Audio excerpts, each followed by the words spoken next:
All right, we are going to be talking about Strength of the Few by James Islington. Shout out books. So a little bit of backstory with this book. I read Will of the Many. Actually, I listened to it on audiobook when I was moving from San Diego to where I live now in Massachusetts. So that book just has a special place in my heart, I think, because it reminds me of a time of change in my life. I have a definitely a soft spot in my heart for this series, and it's something that means a lot to me. So maybe I'll be nicer to it than other people might be. I don't really know. Also, if you don't know, I just recently started actually reading books in the past few months. So this is going to be my interpretation and I don't even really want to call it a review, but just my experience reading this book as someone that is a new reader. I struggled with ADD my whole life, and I really never read very much at all up until a few months ago, and I've been reading pretty much every day for the past few months. So I just want to give you a little bit of backstory as to where I'm coming from with this review, or as far as my thoughts on the book. This is the second book in a series. If you haven't read the first book, I don't know why you're here, but the first book follows Viz, who is actually Diago, who is a prince of this place that ends up getting conquered by the hierarchy, and then he ends up kind of getting sucked into this whole world where he gets adopted and he has to go to the school and become the top student at the school to figure out what's going on with Okiskor, who is his adopted father, what happened with his brother, because he doesn't believe that what everyone thinks, that his brother, committed suicide.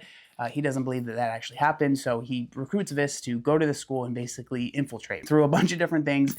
He ends up being successful in that infiltration, but also a lot of other stuff happens that has nothing to do with any of that stuff, that is really, really crazy and wild, right? And the last book, or the first book, ends with an insanely crazy cliffhanger, and a lot of people had a lot of theories as to what that was, and that leads us to the beginning of Strength of the Few. Now, there are going to be spoilers in this video, so if you're not interested in that, then I would not watch the rest of this video. I'm going to do my best to explain, how I feel about things. I'm not going to go over the entire book. That's not what this video is. It's just my experience with the book and what it was like reading it, especially as someone that is a new reader, because that definitely made it different for me. So reading this book as compared to listening to the first audiobook was definitely more difficult, and I don't mean that in a bad way. I personally really, really enjoyed the book, but it was definitely an experience that was much different from the other books I've read, where I had to be very focused when I was reading this book. I had to I couldn't let my mind wander when I was reading it. I had to flip through the glossary, which is actually very, very helpful. I use this glossary in the back of the book a lot, a lot, the major characters, and it tells you where these places are and some of the different things that you're like, what is that? And the locations and the pronunciations of all these things, which I will be getting wrong 100%, because I would try and look at the glossary, but eventually I was just like, well, I'm just going to pronounce it how I want to pronounce it in my head. So, the glossary was definitely very, very helpful, but this was a very challenging book for me to read. But with that being said, it is probably the book that I'm the most proud of actually finishing because I could see a lot of people just being like, okay, I don't know what's going on. I don't really want to finish this, which is completely, that's your choice, but I'm glad that I was able to finish this book. The way the second book starts is you realize that Viz was actually copied, basically, at the end of the first book into 3 different worlds, and that's how this entire book takes place, is that there are 3 different Vizes that are all the same person up until this point, and so all of their experiences that they experience in the second book are, that's the only thing that's different. They all have the same memories, they were all the same person until they were copied at the end of the first book. So the 3 different worlds are Rez, which is where the first book took place, so that's what we're all used to. There's Obitium, and then there's Lucium, is how I've been pronouncing it. That might be wrong. But those are the 3 different worlds and the 3 different Vizes that we actually follow throughout this book. So with the 3 different worlds, there are obviously 3 different storylines that are going on. So the first storyline is Viz in Rez. So Rez is basically exactly a continuation of the first book. It's the same world, same people, all the people that were alive, right? And so Viz is actually working with, or he's trying to work with Calidus, who was his best friend in the first book, who passed away. with his dad to basically try and figure out, why did Calidus die? What is going on? There's a lot of work with like military, the branch of military that is working with the Anguis, who is basically like a rebel group, and they're trying to figure that out. And that storyline is definitely, in my opinion, probably the most fleshed out. I think because obviously there was an entire book already that was going over that storyline, but the things that Viz ends up doing in that storyline are crazy. Like the person that he becomes in that storyline is so different and much more calloused than the person that he is in a lot of the other storylines. And that's the thing that I felt was the most interesting thing while I was reading this book, was because, you know, they all start from the same place. All the three different Vizes start from the same place, but then they are each put in vastly different worlds, right? Vastly different situations, and they all turn out vastly different. And I personally feel James Islington did a fantastic job of having these Vizes be so different, but then, in my opinion, doing a good job of showing you all of the situations that they were put in, right? And I think that that's, for me, was the most interesting thing, because it's not only like, yes, these Vizes had to make these different decisions, but the thing that was the most interesting to me was, it's not just the choices that they had to make, it's the fact that they were in positions where they had to make different choices and they had to do these different things, right? Because the Viz in Res is put in all of these horrible situations. He's kind of being almost like blackmailed by this guy, Ostius, I think is his name, the guy with the scar face that can like warp between worlds. And he's kind of almost pushing him to do certain things and saying, you have to do this, and if you don't do this, I'm going to do this, and yada, yada, yada. And Viz starts to be like, well, I think that he might be right. Maybe I do need to do these things. And so he starts making a bunch of crazy decisions and things that really change who he is as a person, especially from that first book, right? And then we get to Lucium, I don't know. But this is a world where, you know, the first world, Res, is like a Roman-inspired kind of world. And Lucium is more like Celtic or almost like Viking style. Very, very different. The stakes in this world, in my opinion, were a lot lower. He ends up being saved by this, I think it's called Drowry, I don't even know. But it's basically like, he gets saved by this person, you don't know who he is, and then he's telling him, I need to bring you to someone that will explain to you what's going on. Because right now, this Viz doesn't even know that he is in a different world. He has no idea. He just thinks that he has been like basically knocked out and he got brought to somewhere else in his regular world, in Res, right? He has no idea what is going on. And he ends up like, that storyline is so different because he ends up coming into the care of this family, and they end up kind of like taking care of him and bringing him back to health, because there's a whole situation where the guy that saved him ends up dying, but he's like Gnossian, and it ends up being like this like magic kind of person in that world ends up being killed, and because of that, there's a lot of things that happen because of that. But for a while, he ends up just kind of hanging out on the farm, you know, and having like a normal life. And that's something that is explored a lot in that world, is this Viz that, you know, in the first book, like all he really cared about was like, he would have just loved to just get away from the hierarchy, to just live a normal life. And being able to see that and like see him live that normal life was cathartic almost, to an extent, at least for me, especially with what's going on in the other world, which we'll get into. But like the fact that he was able to just live a peaceful life, at least for a little bit, right? Help this family with their, you know, with their gardening and their, you know, take care of their animals and all of this stuff, right? Farming, and he just had like kind of a normal life, you know. But then some things go on, you know, people come and basically take him, and he ends up basically going back to another school where he trains to be this warrior. But again, like this world is so much less intense, but the storyline's still fun, and it was probably my favorite story to follow.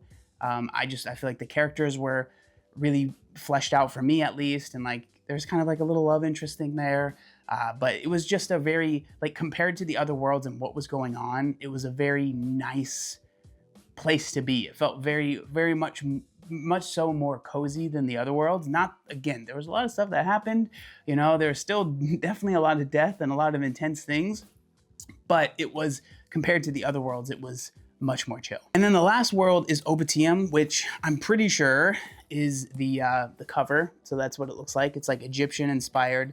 This world is hell. I don't even know how to put it. It's like by far the worst world that exists in these three. Basically, there are zombies, which are called like Yunkti, I think, or something like that, which are basically roaming around, and that's like almost all you see are these basically zombie things that are walking around and doing the work of Ka, who ends up, at least in this book, being the big bad, right? So this is the person that needs to be killed to save humanity in the three different worlds, from what I understand. Again, I might be wrong, so please, if I'm wrong, let me know. But when he gets to this world, he is greeted with Siror, who is the brother that everyone thinks has been killed. And so it's definitely hinted at that he clearly went through this portal, and he must exist in these three different worlds, right? Or at least he exists in this one, and maybe in Lucium, right? And so that's a big part of the book, right? But Siror ends up basically getting Viz, and he basically kind of trains him, and he lets him know, hey, this is your job. Your job is to come here, and you need to kill Ka, and I'm going to do whatever I can to help you do that, right? So that's kind of his whole arc. But again, this world is harsh. It's terrible. You can't even like breathe correctly. It's painful. Everything sucks. I will say that for me, like, I think James does a great job. This has like been my favorite part. I think James does a great job with like dialogue, and like I'm able to envision the faces and the way that people are saying things and how they're interacting with each other. Like I really can see that a lot. But I will say, like, especially with Obitium, I really struggled with understanding what that world looked like. I don't know if that was just me, but I feel like with Rez and with Lucium, I could kind of understand, okay, this is kind of what these worlds look like. These are the vibes. With this world, Obitium, I couldn't really understand it. So I am glad that it was on the cover, because I think that was like, okay, well, at least I understand what this pyramid looks like, and it's like a desert world, right? But, in this world, there are these things called gleaners, which literally have freaking blade arms that fly around and just kill people. And it is an absolute nightmare to be there. The storyline in Rez basically ends with Viz basically becoming like this like super, I guess you could, depending on who you are and what you believe, right? You could either call it super savior that's saving all these poor people, or super terrorist, because he ends up basically kind of teaming up, I would say reluctantly, with Ostius, who kind of gets him basically to massacre just all of the higher ups in I think it's the military branch of the government, or the pillar or whatever, and that kind of causes a civil war. And during the Civil War, I mean, it is absolutely brutal. Like the last 100 pages of this book ish are gnarly, and Viz does a bunch of really crazy things that, again, like it's crazy to think that he does this stuff if you're comparing him to all of the other Vizes in the other worlds. He definitely is much more hardened. He has seen a lot more. The things that he does, I know that I think the craziest choice he makes was he goes to this prison to save some people. It doesn't really matter that much. I mean, I'm sure it matters, but not in this video. We don't need to go over everything. But he ends up being in this prison because, again, he is trying to save the people that he loves, right? And he ends up seeing, I think it's Relukia, who is supposed to be his adopted mother, but she's also one of the leaders of the Anguish, so it's a whole thing. And she's helped him, but she's definitely hurt him a lot as well. But again, Viz has always been very, like, he almost to a fault will, quote unquote, do the right thing. And a lot of times that kind of bites him in the butt, right? And so she is on this sapper, which is basically it's a torture device pretty much that just sucks the will and life force out of people. But she is on this thing, and he goes to save her, which you think that's what he's going to do, right? But then he asks her a bunch of questions, And then at the end of that, he decides he's not going to save her and he's going to leave her on that sapper, which I was like, whoa, what the heck? I was not expecting that at all. And again, I think part of that is because right before that, he is hanging out and they're like kind of scoping this prison out, him and Iqua, whatever. And she ends up being kind of a big character in this book, but she ends up getting straight up murdered right in front of him. And I'm not gonna lie, I was pretty bummed out about that. I was not expecting that at all. So she ends up getting murdered right before that, and then he gets like torn up, he gets like beat up really bad. But yeah, and then he ends up going into this prison and saving a couple people, but also not deciding to not save some other people. But again, the ending of the Rez storyline is gnarly. He pretty much teams up with Ka, who is the this god that's like maybe not a god. I don't know. It's a lot of the stuff's not explained, but he is this power, it seems, that's in all of these different worlds that's making all of these different things happen. Viz basically comes in possession of a giant army of basically undead. Maybe not exactly. It's not that gnarly, but these are people that were supposed to be dead that are now being basically Yunkti, right? Which is what we see in Obitium, but they're pretty much like the same people, that they have their memories and everything, and they're not like walking around like brains kind of dead, but a lot of people that were supposed to be dead, right? He ends up like his mom and his sister, I think, come back in this world. Calidus ends up, I guess it's implied that he's back. It doesn't really say for sure.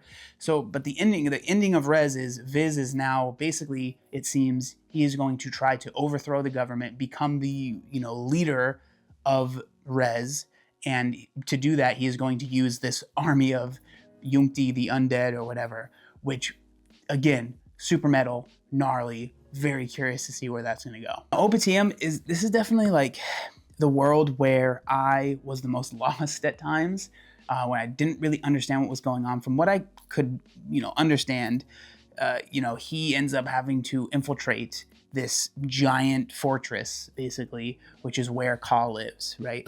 And so the whole storyline of the Obitium is basically him finding a way to infiltrate this pyramid, this place where Ka lives, to kill him, right? And through that, he finds different friends, and he ends up saving a Yunkti called, I think, Amos, and he becomes friends with him.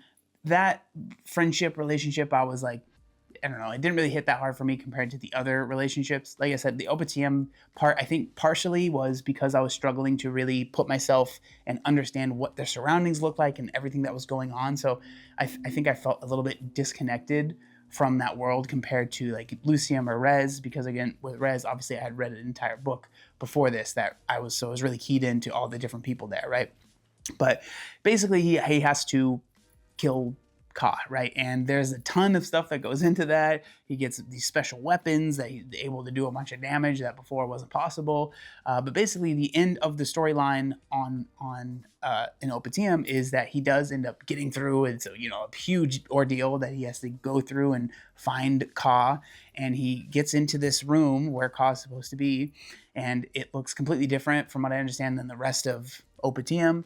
And there is just this person that seems like they're just laying down right on this bed or whatever, and he just goes up and pretty much stabs him, and that's how that storyline ends. So again, I'm sure that there will be more to it in the next book, but that's kind of how that storyline ends. And then the third world, Lucium, whatever, however you pronounce it, he ends up kind of becoming this warrior. So he gets sent to this island, basically, or this different place. I don't know if it's an island or not, and he has to train with this group of other people that are around his age, and they're supposed to be trained to become basically, I think, warriors for one of the different kings that are, there's kind of infighting in this world where there's different kings that are trying to vie for control, I think. And so he gets sent to this, right? But at the same time, he's having these weird feelings of just being pulled by these different things, and he's feeling like these flashes and these things that are pushing him towards things, and he doesn't really understand what's going on. He ends up picking up this certain weapon, and he's like, I don't know why I was drawn to this, but that ends up being a whole thing, right? So these pulses are kind of almost giving him like warning when there's danger that's about to happen. So clearly this pulse is something more, right? And then there ends up being like a battle where, again, the reason that they even knew that there were people there was because Viz felt this pulse, and then it brought him to this area where he saw that there were bad guys basically, and him and his group end up going and fighting these bad guys. But then he says, I know that there's someone else out there, right? And so they send him, they say, okay, well, go check it out if you want to. And he goes and looks, and he says, oh, I looked and I saw someone that looked like my father. And so when I was reading the book, I was like, okay, I'm assuming that's going to be his father, because I don't know why they would say that. And lo and behold, Viz ends up being basically, he's been training with this group of people, and they do choose him to become a warrior with them, which is surprising because you never thought that was going to happen, because they even said, like, the leader said, I'm not going to choose you. You have a different path that you need to walk. And that path is going basically with these druids, or the Dree or Drowie, however you say it. And he is supposed to go with them because of these different, like all those pulses that he's been talking about, and the fact that his eyes went black, which, in Res is a sign of using will, but in this world that doesn't exist. But that proves that he has this ability, and he has to go train. In this world, that means you basically have to go and go with these druids, right? And so this druid ends up coming and saying, hey, you have to come with me. And then, but he says, I'll bring you back with your homies after a while, but you have to come with me and you have to do this, right? And so Viz he left his homies, he's traveling with this druid guy, and the druid guy goes to sleep, and Viz feels a pulse again. And so he's like, I'm going to follow this pulse. He follows the pulse, lo and behold, he follows it to his dad. So his dad is alive in this world. You find out that his dad is actually a Yunkti, so it means he's basically undead, and he was put in this world by Scarface guy, right? He can jump between worlds. I forget his name, Ostius, right? So he was the person that brought his dad to this world and let him kind of live, and his dad apparently has been watching over him in this world, because if Viz is going to do what he is supposed to do, which is kill Ka, right? He has to be synchronous in all of these worlds, and the way for him to do that is he has to be alive, so he cannot die. And so his dad has basically been looking over him in Lucium. I just gotta say, I was very surprised, and it was like, when I was reading those chapters, my heart was just so happy, and I was just, again, it was like this Viz was just, his life was just so much better than everyone else. And again, it's not like it was easy, but it was just, man, he was getting, felt like he was getting all the good stuff, right? And so he ends up hanging out with his dad for a while.